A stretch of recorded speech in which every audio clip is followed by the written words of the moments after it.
Allez, salut à tous. Aujourd'hui, on va s'intéresser à une technologie de sécurité que la plupart d'entre nous ont dans leur voiture sans forcément savoir comment elle marche. Je parle bien sûr du programme de stabilité électronique, l'ESP. C'est en quelque sorte un copilote invisible et on va décortiquer ensemble comment tout ça fonctionne. On a tous connu un jour ou l'autre cette petite montée d'adrénaline, ce moment où on sent la voiture qui commence à glisser dans un virage pris un peu vite ou sur une route mouillée. C'est une sensation vraiment flippante, on est d'accord. Eh bien, c'est exactement pour ça, pour contrer ce genre de moment un peu chaud, que l'ESP existe. Bon, alors pour comprendre comment ça marche, il faut d'abord qu'on se penche sur le problème à la base. Et ce problème, en fait, c'est une pure question de physique. Quelles sont les forces qui agissent sur la voiture juste au moment où, oups, on perd le contrôle? Ok, imaginez une voiture. Elle bouge et elle tourne selon 3 axes. D'abord, on a l'axe longitudinal. C'est simple, c'est quand on accélère ou quand on freine. Ensuite, l'axe transversal. Ça, c'est les forces qui poussent la voiture sur le côté, par exemple dans un virage. C'est ce qui crée le roulis. Mais celui qui est vraiment crucial pour nous, c'est l'axe vertical. Quand la voiture pivote sur elle-même autour de cet axe, ça s'appelle le lacet. Et ce mot-là, le lacet, retenez-le bien, parce que c'est vraiment la clé pour comprendre un dérapage. Et justement, quand ce mouvement de lacet devient incontrôlable, eh bien ça nous amène à 2 situations bien connues. Les 2 grands ennemis de la stabilité au volant, le sous-virage et le survirage. Alors ce qui est super important, c'est de bien voir la différence entre les deux. Pour le sous-virage, c'est simple. Ce sont les roues avant qui n'accrochent plus. Du coup, la voiture refuse de tourner et elle continue tout droit, même si on tourne le volant. À l'opposé, on a le survirage. Là, c'est l'arrière qui décroche. L'arrière de la voiture se met à glisser et essaye de passer devant. Mais au final, dans les 2 cas, le résultat est le même. La voiture ne va plus du tout là où on voudrait qu'elle aille. Et c'est pour combattre ces démons de la physique que les ingénieurs ont mis au point une sorte d'ange gardien électronique, son petit nom, l'ESP. Et là, on se pose une question qui peut sembler un peu bizarre. Comment est-ce qu'on peut corriger la trajectoire d'une voiture, la faire pivoter, sans même avoir à toucher le volant? Eh bien, c'est pourtant exactement ce que fait l'ESP. Et le secret, le voici.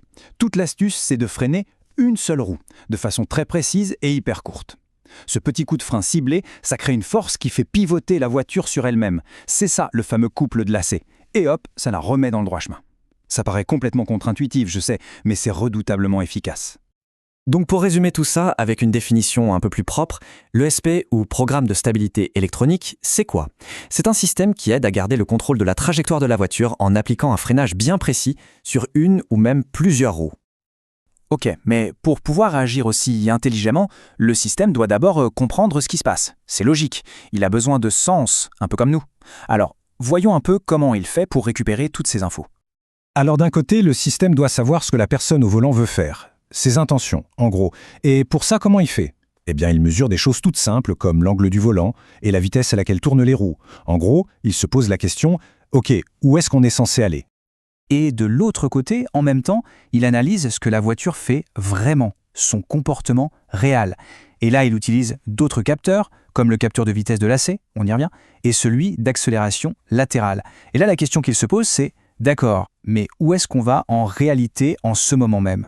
Voilà, donc les capteurs clés qui donnent toutes les infos au système, on a le capteur d'angle du volant, les capteurs de vitesse sur chaque roue, le capteur d'accélération latérale et bien sûr notre fameux capteur de lacet. C'est avec tout ça que le cerveau de l'ESP peut se faire une idée hyper précise de ce qui est en train de se passer. Bon, maintenant qu'on a vu comment le système sent les choses, passons à l'étape suivante. Une fois qu'il a toutes ces infos, comment est-ce que le cerveau prend sa décision et comment les muscles de la voiture réagissent? Alors, le cerveau, c'est le calculateur de l'ESP, l'ordinateur de bord si on veut. Et son boulot, en théorie, il est assez simple. Il passe son temps, mais vraiment des centaines de fois par seconde, à comparer ce que la personne au volant veut faire avec ce que la voiture fait réellement. Et dès qu'il voit un décalage, même tout petit entre les deux, bam, il déclenche une intervention, et ça, c'est instantané. En fait, on peut résumer tout le processus en un cycle super simple, en 3 étapes. 1. Détecter. Les capteurs mesurent tout. 2. Comparer. Le calculateur regarde s'il y a une différence entre la trajectoire voulue et la trajectoire réelle. Et 3. Corriger. S'il y a un souci, le système agit tout de suite pour remettre les choses en ordre. Et pour corriger, justement, le système va utiliser ses muscles. Les muscles, ce sont d'abord les freins, bien sûr. Il peut freiner n'importe quelle roue de manière totalement indépendante. Mais attention, ce n'est pas tout. L'ESP peut aussi décider de calmer le jeu en réduisant la puissance du moteur, en jouant sur l'arrivée de carburant par exemple. Le but, c'est de retrouver de la stabilité le plus vite possible.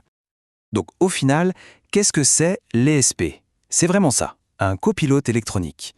Il est totalement silencieux, on ne le remarque pas, mais il est toujours là, en alerte, prêt à intervenir à la moindre seconde pour nous sortir d'une situation compliquée. Et pour résumer ce qu'il fait, on peut dire que ce copilote garde la voiture sur la bonne trajectoire en gérant 3 choses super importantes. D'abord sa vitesse, tout droit, ensuite sa dérive sur le côté, et enfin et surtout sa prise de lacet, on en a beaucoup parlé, c'est cette fameuse rotation qui est vraiment à l'origine du problème. Et il y a une phrase qui résume parfaitement sa mission. L'ESP intervient pour aider le véhicule à prendre la trajectoire voulue par le conducteur. C'est ça qui est important. Le système ne prend pas le contrôle. Il ne se substitue pas à la personne qui conduit. Il est juste là pour donner un coup de main quand la physique décide de nous jouer des tours. Et tout ça, ça nous amène à une question assez fascinante pour terminer.